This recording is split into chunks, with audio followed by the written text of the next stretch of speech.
Broadcasting live from the Business RadioX studios in Atlanta, Georgia, it's time for Disruptive Business, celebrating those who change the game.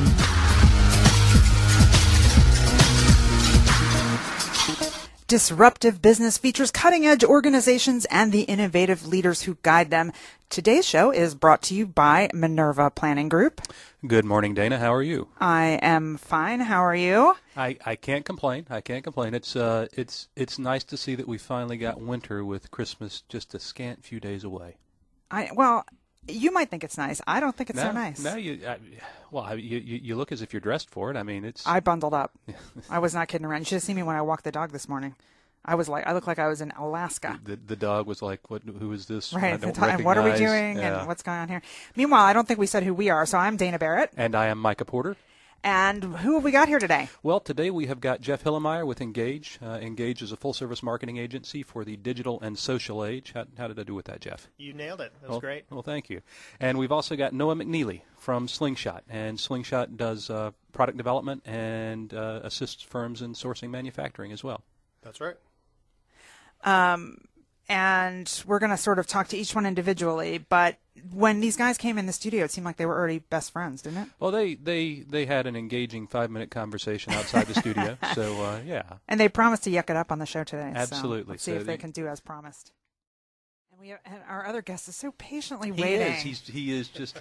Noah's just chilling out, comfortable, relaxed back over there. It's time to get in the hot seat, sir. Well, the drinks helped. Some people think it's a little early, but we don't think so. That's right. Well, good Bloody Mary early in the morning. Nothing wrong with that. That's Absolutely. Right. Well, Noah, thanks for being with us. So you are the CEO at Slingshot. That's right. Slingshot is a product development group and also assists clients in sourcing manufacturing. Yeah, I mean, what we do, we help. I like to say that we help our clients build new product businesses. Okay. So we do all the engineering, all the design, all the stuff you'd expect a product development company to do, but we also do a lot of science research. Right. And we do help clients get all the way through to the point where they have a warehouse full of product and they're shipping those to their end customers. Okay. So some clients we work with at a blank sheet of paper stage, right, all the way through design, engineering, science, prototyping, pilot production, and full-scale manufacturing. Other clients, like Black & Decker, they may call us up and say, hey, we just want some help in this one area. And that's fine, too. Okay. Well, one of the things that struck me, and I'm not that familiar with companies that do product development for other companies, but one of the things that struck me is you hear a lot in this day and age about R&D and how R&D helps separate companies from their competitions. 3M used to be the sort of model for that. When a company elects to work with a firm like Slingshot, are they outsourcing something that's sort of a core competency that they have, or how does that integration between what you do and the company work? Well, it depends on the client. Some companies, they are very close to the vest. They hold things very close to the vest with their core product lines. Like Black & Decker doesn't call us to design drills, right, or develop drills. That's what they do really well. Okay. And they're not going to take that off their plate. Right. However, a lot of times companies are trying to do something a little bit new, a little bit different. They're trying to get into a different space. They're trying to capitalize on a market opportunity or a new technology that's come up through their R&D process. Right. And they don't want to distract their internal resources with that. Those internal resources are focused on, keep making more drills, make them better, right, be the best drill in the market. Meanwhile, we'll let someone on the outside work on this, get it to the point where we're ready to take it inside. Okay. So we work in ways like that. Sometimes we work with new technology companies. So they've come out of universities, or they've come out of, some guy had a great idea, built a company around it. So they don't have an internal resource. They don't have an engineering team. They don't have an R&D center, and we become that for them. Okay. And have you run across situations similar to that which Jeff described, where someone brings a product to you and you go, man, this is going to be great. We're going to refine it, and we know it's going to take off. Well, we've run across that and the opposite. Unfortunately, right. We do have some that we feel very confident in. We meet people, pretty much every month. Companies and people, they've got something fantastic. We've worked in, and usually a fantastic potential is a product idea or a technology that addresses a problem. Right. So, a lot of times there's kind of solutions out there and there's no problem. So it's, technology waiting for a problem. Those aren't good products. It's where you've got a problem and now you've got a solution, and we can do a lot with that. We can make a great product out of that. We can make a great product launch out of that. Last year we did a program around, this is kind of disgusting, but bed bugs. Okay. Bed bugs. That's a problem. They became a big deal in the last few years. The pesticides they used to use on them don't work anymore, and they've been banned and whatever. So now people travel, they get bed bugs in hotel rooms, and right. We worked with a client that has a technology that helps do early detection for those for bed bugs. So hotels know they can head off a problem before they have one. Right. So that was one of those where we knew right out the bat this is going to be huge. Right. Other times, that was huge. Yeah, it right? was. The hotels all bought it. Well, it's entering the market in the last few months, so it's going well. All right, not to totally get off the subject, but are bed bugs still a huge problem? Because I know it was in the news for a couple months, but it's still out there. Oh, yeah. You'd hear more about the problems that hotels have if it wasn't for firms like Jeff's. That's right. Who are manning the Twitter and Facebook and saying, no, that wasn't a bed bug, it was a mosquito. And no, it did not have West Nile.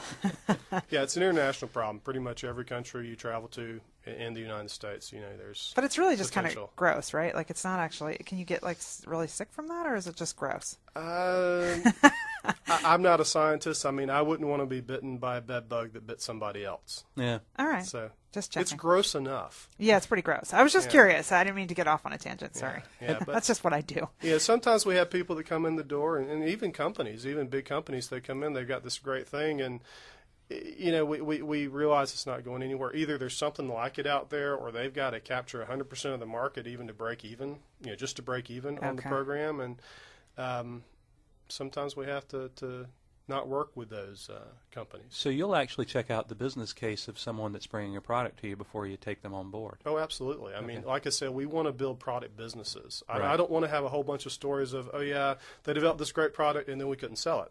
That doesn't do me any good. That doesn't do anybody any good. Right. What I like to have is stories where the product succeeded and we have a great story, then they hire us for the next project. Sure. Well, now going back to the bedbug product that you developed, was that a big firm? Was that a small firm? Because I know you work with firms of varying sizes. It's a very large company. Okay. It's a multi-billion-dollar company. Most people have not heard of. They're in the chemical space. Okay. All right. Well, I know. Not only do you work with companies of different sizes, but you work with a multitude of industries. That's right. Any favorites? Well, we've got 30 people on staff, so we all have our different preferences. Me personally, I really like consumer products because I like to connect with the consumer. I can become a gardener for a week if I'm doing garden tools, and I can get really deep into that. So I love doing that. But you ask around my company, and there'll be people that love medical devices, or I really love doing stuff for police and firefighters. So it just sort of depends. I mean, we really like products and challenges where there is an innovation challenge. I mean, if you come to us and say, hey, I just want you to make my widget a new color for next year, we can do that. Not real exciting. If somebody comes to me and says, hey, I've got this widget. Next year I want it to do something widgets have never done before. That I get real excited about. Right. Okay. So what kind of background, what's your background, and what kind of background are the people that work for you? Are they all engineers? Are they all designers? How does that work? Explain that. We found that to really innovate, we have to have a fairly diverse team. Okay. Even individuals are diverse. I'm degreed in both engineering and design, so I kind of, I didn't really know what I wanted to do when I grew up, so now I do this. But so I do art and math, if you will, if you boil it down. But we have we look for people that are in the same situation. They're kind of people that were never satisfied with the job description of their profession. So I look for engineers that they've taken some art classes, or they have hobbies building hot rods or things like that. I look for artistic people, designers that understand technical things. I look for scientists, and this is the hardest one, scientists who understand business really well. And actually our head scientist, he's a fantastic business guy. He's actually one of our best sales guys. You think scientists, they like to stay in the lab, but this guy is the opposite. And that's the kind of people we seek, is people that, job descriptions are kind of meaningless to them. They do their job and they do it well, but at the same time, they can kind of argue with other people about other aspects of the business. And we find that to be very, very productive. If I'm a headhunter, the description that you've just given me of what you're looking for would send me running. That's right. How do you find your folks? How do you find your best employees? Sometimes they find us. Okay. I mean, we certainly we do a lot of networking, and there are a number of organizations that we work through, but it's a relatively small community, product development. But there's people out there that are good designers, good engineers, et cetera. And we can kind of find those people, but sometimes the most unique people find us, like the science gentleman I told you about. He found us, okay. And it's like, hey, this is a good fit. Let's build a science R&D part of our business. I've got a guy that works with us that's. His previous business, he custom made hot rods and parts for hot rods, and he got interested in what we do, and now he's one of our best thinkers and best fabricators. So, and talking about hot rods, you've just opened up a satellite in Michigan. Is that correct? That's right. We've just started a small office up in the Grand Rapids area that's going to help us serve the Midwest. We've had clients in that area for quite a while. But having people with feet on the ground there is going to help. All right, I just have to say, I'm over here like scratching, and the bed bug thing just apparently got in my head, and now I feel like there's bed bugs everywhere. Can you innovate something to like change psychosomatic behavior? Because I swear, now all of a sudden I'm like... That's more of a pharmaceutical question. That's whiskey. Try whiskey. Oh, whiskey. Yeah. Good call. It is 5 o'clock somewhere, as we already mentioned. I'm sorry, I didn't mean to interrupt. I'm over here going like, I see bugs out of the corner of my eyes now. It's a huge problem. No, and don't worry about bed bugs. They're too small to see. You wouldn't see them anywhere. That's exactly right. Yeah, that'll comfort you, won't it? Yeah. No, they thanks could for that. You'll never see them. Don't worry about that. Until you get like welts or you get like little bug bites, right? And then you see those. Apparently. If you have a mysterious bite, maybe it's a bed bug. I'm sorry, I didn't mean to get off Michigan. No, really. You got into cars and I got bored. What can I tell you? I guarantee you the audience out there really doesn't hear much about bed bugs from the shows they listen to. That's right. We're innovating. We're disrupting. Absolutely right here on this show. Well, now, moving on from bed bugs, we can bookmark that, though, if you'd like to. We'll do a whole show on it if you want. You do product development, but you also help source manufacturing. That's right. We do. One of the things we realized years ago is that there are a lot of companies out there that do design and engineering. It's kind of, and most of them stay fairly small. And we realized that we had opportunities with clients to do other things. So we developed a manufacturing part of our business, in addition to the science R&D part, which are kind of two unique elements of what we do. But our manufacturing element helps us to really innovate a supply chain for our clients. We can do it domestically. Of course, we have feet on the ground here out of Atlanta. We can help set up a supply chain domestically. But we also have feet on the ground in Hong Kong so that we can have our people close to the factories there to set up that supply chain as well. What we've learned is in offshore factories, if you don't have people there, you kind of fall to the low end of the priority list because they know you're a plane flight away, and if something goes wrong, it's like, well, they'll take care of their local clients first or the people that have offices in China, and then your stuff kind of gets, eventually they'll get to it. However, my people, if there's a problem, and there's always a problem, product development, it's about problems and solving them and getting through them. My people can be there the next day, and they'll stay there until the problem is solved. And at that point, all the factory wants to do is get rid of you. Right. So they put all their focus on getting rid of the quality guy so that they can get back to whatever they do when the quality guy's not there. Well, we mentioned Kickstarter earlier in the show, and I like to cook, and I ordered there's a sous vide device that you can clip on the side of a pot, and it's got an immersion. It's a neat thing. There's nothing else like it out in the market. But they've been keeping us updated on Kickstarter because now they're in the manufacturing phase. Right. And just what you're talking about, they've had to go over to Hong Kong and have run into problem after problem in pushing things through. So they've got to stay there until it gets done. Us. They talk to us. They should have. Kickstarter, I think, is actually, I think there's clouds brewing there. I think there's some problems on the horizon with Kickstarter because a lot of people put up those Kickstarter projects, and they put out, if we'll charge $40 a piece of these. We sell 1,000 of them, will be in good shape. They don't do a lot of them. Unfortunately, haven't done all the due diligence to realize, okay, if I'm only making 1,000, it's actually going to cost me $100 a piece to make them. So then they get down the road, they get all these people excited about the product, and then people are waiting at their mailbox for their product that never comes because these guys didn't work with a firm like us or someone else early on to figure out, okay, what's it really going to cost? And they go out and they make all these commitments, and then I'm a little worried about Kickstarter, frankly, and crowdfunding, but for this reason, because I think it's such an amazing opportunity to build new companies.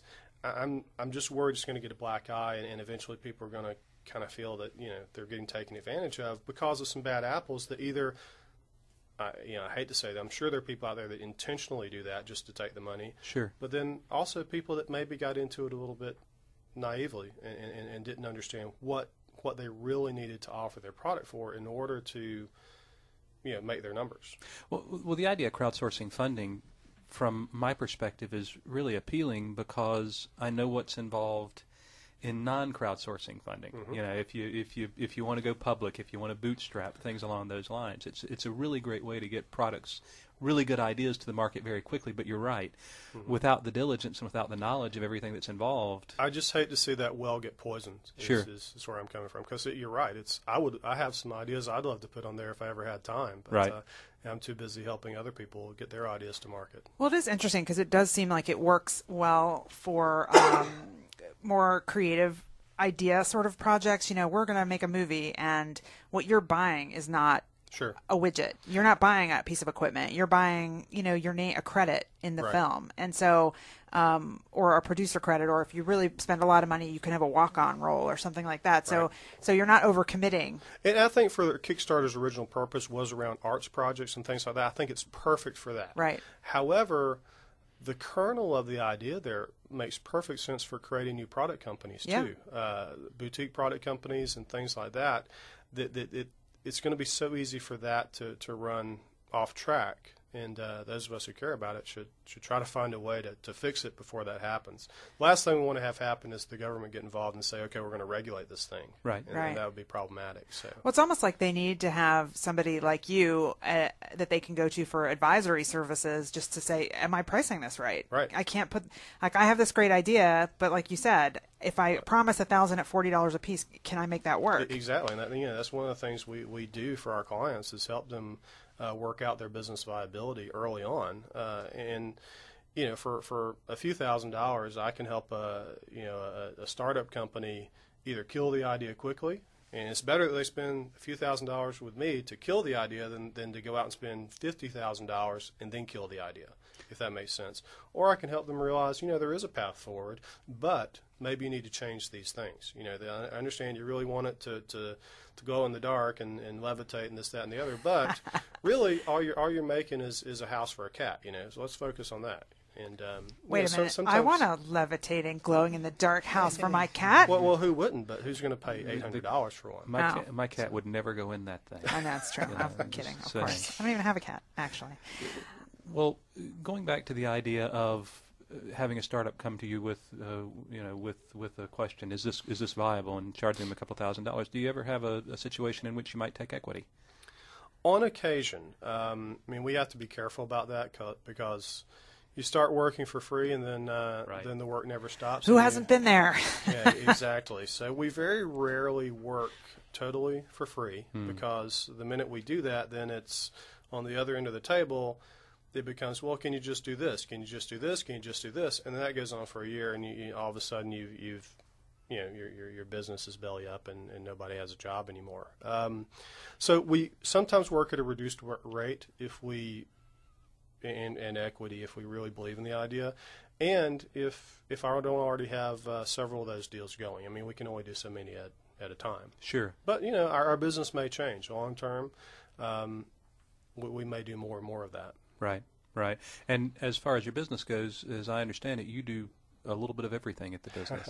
A lot of us do a little bit of everything. We are a small business. We're 30 people, but that's still, it's still a small business. And a lot of us wear a lot of hats. And my time gets divided between marketing and working with the sales team, working with the engineering and production team, and events like this, and all sorts of things. All right, very good. And 4 kids at home as well? Nope, 2.5. 2.5. Okay. 2 and 1 on the way. Oh, okay. Well, I was going to say, what is a half child, and how do I get one? Now, I've got to say, we've got a 5-month-old at home, and it's our first child and our only child, according to my wife at this point, 5 months ago, having given birth. You should still enjoy going out to dinner while you can. Well, we're trying. We're trying. We're working through that. But I've got to say, when I hear, that you've got, both of you will ultimately have sort of the zone problem as opposed to the man-to-man problem. When I hear multiple kids, I just don't know. The idea of that is just overwhelming at this point with having gone through 5 months with the first child. Right. Well, fortunately, they're not all the same age at the same time. Right. That's right. So that helps. Yeah. Unless you have quadruplets or something. We're recruiting our 8-year-old to be on our team, actually. Are you? Okay. He's going to play defense. So we're going to have 3-on-3 if we can get to it. Very nice. Very nice. I love that. We want to get contact information for both of you guys, so in case people want to reach either Engage or Slingshot, they can do so. So websites, gentlemen? Sure. Well, Slingshot, we're located in Gwinnett County, and our website is slingshotpdg.com, and that's PDG as in Product Development Group, and pretty easy to find, pretty easy to get to. So give us a call, make an appointment. We'll be happy to meet with you. Awesome. Yeah, and probably the easiest way to reach me would be through my blog. I do that both on behalf of the company and myself, so it's just my name, Jeff Hillemeier. It's HILIMIRE.com. Yep. Okay. I like it. You going to give out your personal phone number, too? No, that'll come later. Okay. You sure? Because I'm sure there's some people that want advice on how to handle 4 kids at one time. I don't know. Oh, wow. I'd be looking for that advice as well. I'm sure I could find someone for you. No worries. All right. Well, I think that about wraps it up for us. It does. It does. It was another great show, Dana. And same to you, sir. And we're going to be gone for the holidays, so we'll be back in 2 weeks. We will. We'll have the best of. We'll be going back into the vaults of disruptive business. We'll be disrupting the airwaves even when we're not here. Absolutely. That's right. So thanks again to our sponsor, Minerva Planning Group, the good folks who provide their clients with financial peace of mind. Check them out online at minervaplanningroup.com. For Micah Porter and myself, have a happy holiday, and we'll see you in 2 weeks.